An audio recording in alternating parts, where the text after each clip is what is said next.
Hello students, good morning. कल हमने इस लेसन के चैप्टर जो फर्स्ट था उसका फिफ्थ पैसेज पढ़ाया था कि कैप्टन जिम मैकफरसन और जो इंग्लिश कैप्टन था हैंस वुल्फ, इन्होंने एक दूसरे से अपना अपना परिचय दिया। आज हम उसी प्रोसेस में थोड़ा सा आगे बढ़ते हुए इस पैसेज को पढ़ेंगे।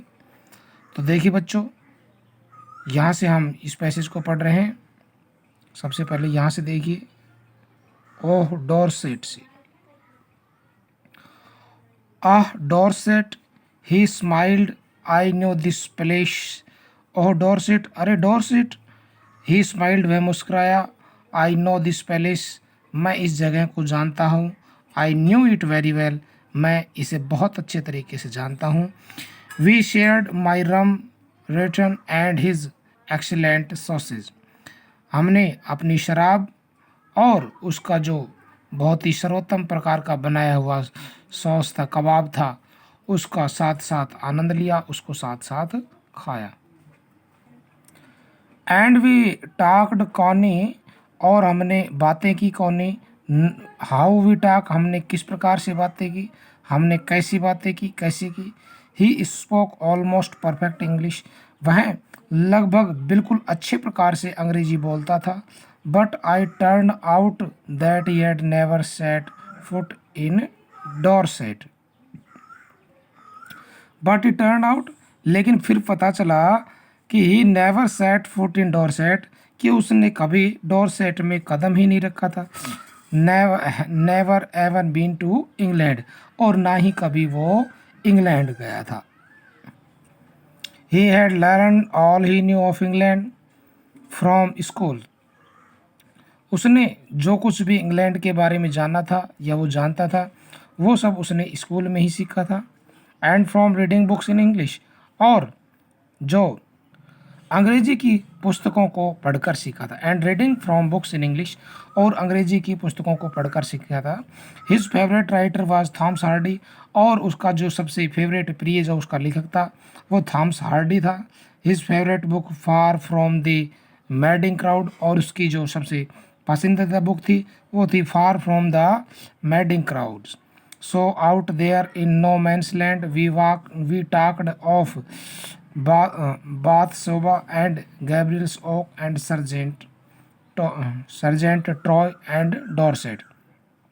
So out there in no man's land, या इसलिए जो जो मानव रहित क्षेत्र था, युद्ध भूमि से रहित क्षेत्र था, उसमें हम आए। एंड टॉक्ड, वी टॉक्ड, हमने बातें की। ऑफ बाथशोबा और गैब्रियल के बारे में, ओक और सर्जेंट के बारे में, टॉरी एंड डॉर्सेट के बारे में, यानी इन सब चीज़ों की, इन जगहों के बारे में हमने बातें की।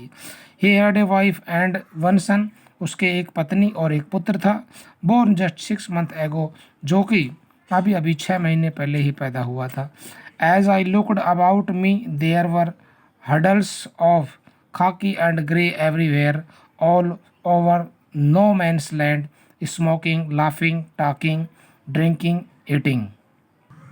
As I looked about me there were huddles of khaki and grey everywhere, और जैसे ही मैंने अपने आसपास देखा तो वह खाकी में भूरे रंग की भीड़ थी, जहाँ पर all over man no man land, smoking, laughing, talking and drinking, जहाँ पर चारों ओर जो लोग थे वो सुनसान स्थल पर धूम्रपान कर रहे थे, स्मोकिंग, धूम्रपान कर रहे थे, और क्या कर रहे थे, हंसी मजाक कर रहे थे, टॉकिंग, बातें कर रहे थे, ड्रिंकिंग, खा पी रहे थे, वार्तालाप कर रहे थे, शराब पी रहे थे, तथा भोजन भी कर रहे थे।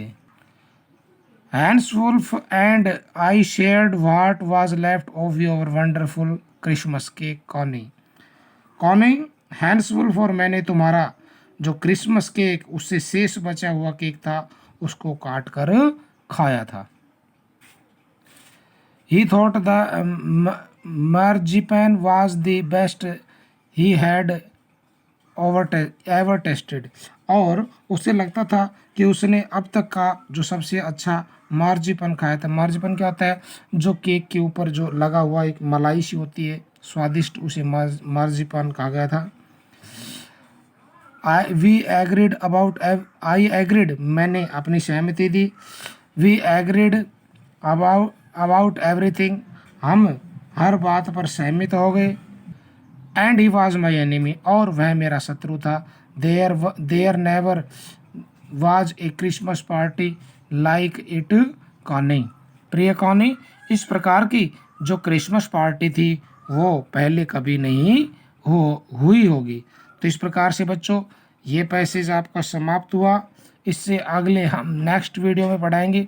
ये जो वर्ड मीनिंग आप अपने स्क्रीन पर देख रहे हैं इनको आपको अपनी नोटबुक में करना है, जिसका पीडीएफ फाइल भी मैं बना करके आपके पास सेंड करूंगा।